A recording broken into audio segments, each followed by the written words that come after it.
কথোপকথন প্রোডাকশনস প্রকাশনার 628 নম্বর স্টলে এই মুহূর্তে প্রকাশিত হচ্ছে দিনান্ত থেকে দিগন্ত ভ্রমণ, দীপ্তি চক্রবর্তীর আজীবনের ভ্রমণ সংকলনের প্রথম খণ্ড। প্রকাশ করছেন অধ্যাপক গল্পকার কুন্তল মিত্র।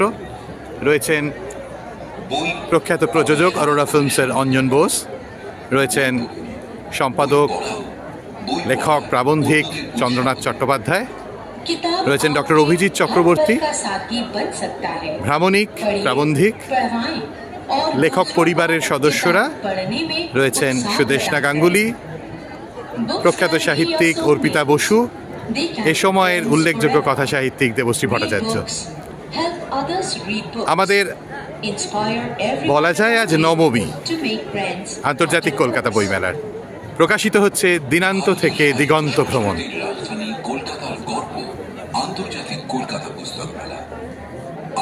দীপ্তি চক্রবর্তীর দিনান্ত থেকে দিগন্ত ভ্রমণ। চন্দ্রনাথ চট্টোপাধ্যায়কে কিছু বলতে অনুরোধ করব। কথোপকথন প্রোডাকশনস থেকে আরেকটি বই বেরোলো, দিনান্ত থেকে দিগন্তর ভ্রমণ। অসাধারণ নাম বইটির। দীপ্তি চক্রবর্তীর ভ্রমণ কাহিনী। আশা রাখি ভ্রমণ পিপাসুদের এই বইটি যথেষ্ট সহায়তা করবে এবং লেখিকার কাছে আমরা আরও বই চাই। বইটি অসাধারণ ছাপা এবং অসাধারণ হয়েছে। বইটি পাঠকের হাতে বেশি করে যাবে এবং পাঠক বেশি করে চাইবে, এই কামনা রাখি। আমরা অনুরোধ করব অরোরা ফিল্মসের অঞ্জন বোস মহাশয়কে কিছু বলতে। দিনান্ত থেকে দিগন্ত তার সঙ্গে দীপ্তি চক্রবর্তী নামের কোথাও একটা মিল দেখতে পাচ্ছি। এটা আমি আশা করব বইটি পাঠকদের কাছে খুবই পরিচিতি লাভ করবে এবং দীপ্তি চক্রবর্তীকে অনুরোধ করব তিনি যেন লেখাটা না ছাড়েন, কারণ বাংলার লেখিকার সংখ্যা খুব কমে যাচ্ছে।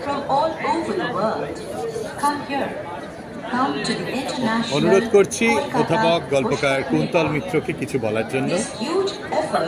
বইয়ের অনুপ্রাস দিনান্ত দিগন্ত দীপ্তি, এই বইয়ের অনুপ্রাসে আমরাও চলি দিনান্তের দিকে।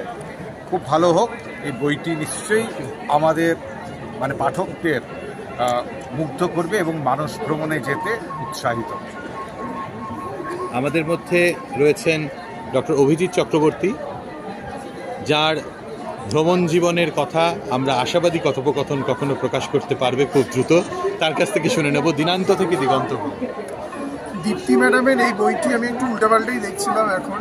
উনি দীর্ঘদিন ধরে ঘুরছেন। প্রথমে এই ব্যাপারটা বলছি, প্রায় 40-50 বছর ধরে উনি যতগুলো ভ্রমণ করেছেন সেগুলো একত্রিত করার চেষ্টা করেছেন এই বইটিতে। এতে ভারতবর্ষের শুধু নয়, ভারতবর্ষের উত্তর, পূর্ব, পশ্চিম, দক্ষিণ সমস্ত দিকের বিভিন্ন জায়গায় উনি কভার করেছেন। সে লাদাখেও গেছেন, উনি আন্দামানেও গেছেন, এদিকে অরুণাচল প্রদেশও কভার হয়েছে, বিদেশেও নেপাল এবং ভুটান দুটো জায়গায় উনি লিখেছেন। এর সেকেন্ড পার্টও উনি বের করবেন আমি যেটুকু শুনলাম দীপ্তি ম্যাডামের সঙ্গে কথা বলে। ছবি এবং লেখা সহ এই প্রকাশনা অত্যন্ত উন্নত মানের আমি দেখতে পাচ্ছি। পেজগুলো দারুণ হয়েছে। আশা করবো এটা সবাই পড়বেন, আমি তো পড়বই অবশ্য।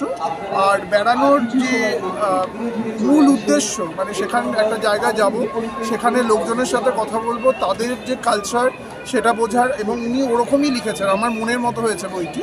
সবাইকে পড়ার জন্য অনুরোধ করব। ধন্যবাদ।